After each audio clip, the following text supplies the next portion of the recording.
नमस्कार, मैं एक याद आज बात करूँगा नीट पीजी 2022 में। जो ये एप्लीकेशन फॉर्म है ये बहुत ज़्यादा वायरल होता जा रहा है। मैंने काफ़ी यूट्यूबर्स और बहुत सारे इंस्टाग्राम चैनल्स पे भी देख लिया। और एक सर थे, शायद उनका कॉल आया था मुझे आज इवनिंग में।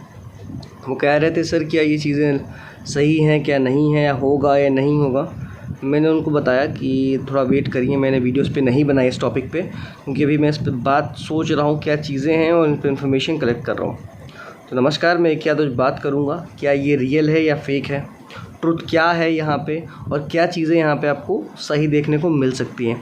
तो पहले बात कर लेते हैं जो एप्लीकेशन पब्लिश हुआ है उसमें क्या चीज़ें देखने को मिली हैं इसमें। तो मैं आपको छोटे से वीडियो दिखाता हूँ, उसमें आपको चीज़ें साफ समझ में आ जाएंगी।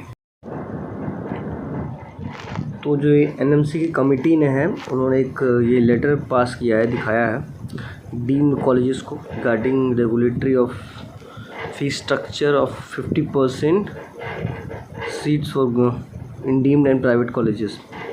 तो जो ये लेटर है all the deemed universities, subject क्या है उसमें, guideline for determination of fees and all charges in respect of 50% of the seats in private medical institutes and deemed to be universities governed under the NMC Act 2019।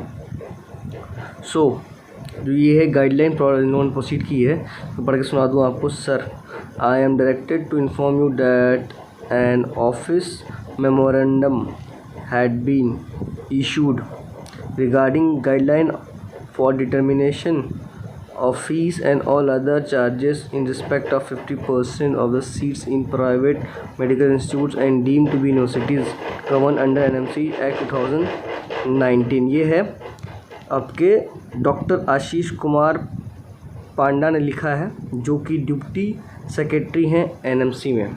इन्होंने deemed colleges को ये letter लिखा है और उनसे request करी कि अपनी फ़ीस जो है उनको बताकर डिटरमिनाई जो कमेटी बना रही है वो उसके रिगार्डिंग उसको इम्प्लीमेंट कराएं।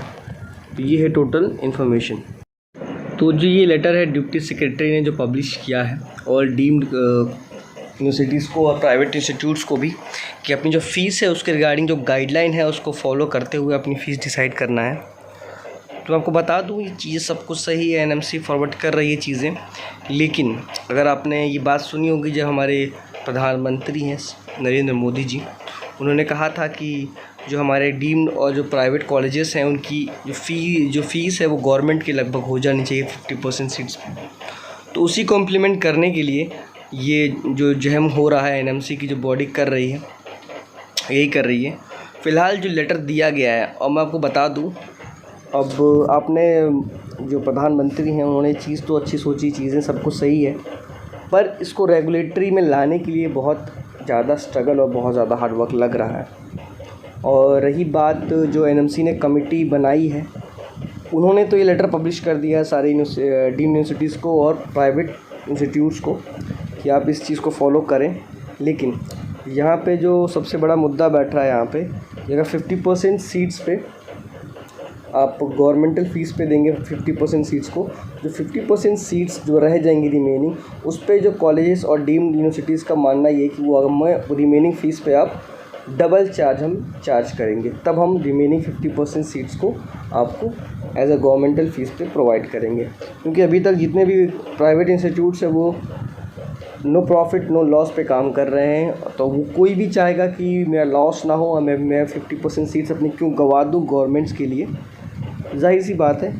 और अगर इम्प्लीमेंट हो जाता है तो एक मुद्दा बिखर जाएगा प्राइवेट इंस्टीट्यूट्स के और गवर्नमेंट के बीच में कि क्या ये इम्प्लीमेंट होना चाहिए या नहीं होना चाहिए। अगर इन हाउ इम्प्लीमेंट हो गया तो यूनिवर्सिटीज़ जो प्राइवेट रन कर रही हैं या फिर डीम्ड यूनिवर्सिटीज़ वो कह रही हैं जो रिमेनिंग 50% जो सीट्स रहेंगी उस पर हम डबल फीस चार्ज करेंगे। तो वहीं जो लो मेरिट स्टूडेंट्स हैं उनके लिए तो बहुत ज़्यादा लॉस हो जाएगा। क्यों?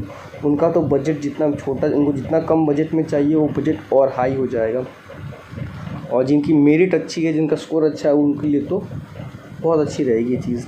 लेकिन जो लो स्कोर स्टूडेंट्स हैं जिनका बजट ही कम है, एनी हाउ किसी कंडीशन में अगर ये इम्प्लीमेंट हो भी जाता है अगर 2022 में, तो आपको बता दूँ एनएमसी का बिल, तो भी एक केस चलेगा, कोर्ट केस होगा। प्राइवेट कॉलेजेस और डीम्ड यूनिवर्सिटीज़ के कोर्ट केस करेंगी और इस साल काउंसलिंग होना ही मुश्किल हो जाएगी।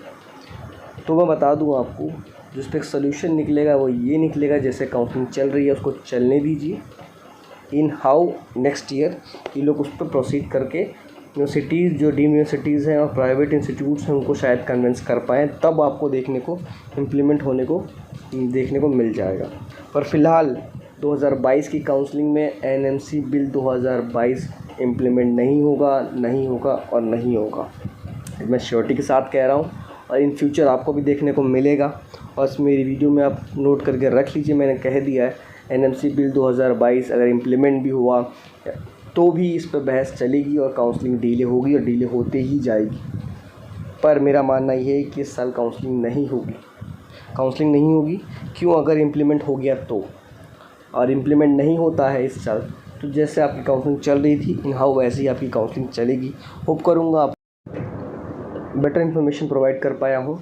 और अगर आपको एनएमसी बिल या फिर किसी एडमिशन्स के रिगार्डिंग अगर क्वेरी है तो आप मुझे नीचे दिए गए हेल्पलाइन नंबर पर कॉल कर सकते हैं। मैं एक या दो पूरी हेल्प करूँगा आपको गाइड करने में नीट पीजी 2022 और नीट यूजी 2022 के एडमिशन्स के रिगार्डिंग। तो इस वीडियो में इतना ही। अगली वीडियो में आपसे मुलाकात होगी नई इन्फॉर्मेशन और नए टॉपिक के साथ।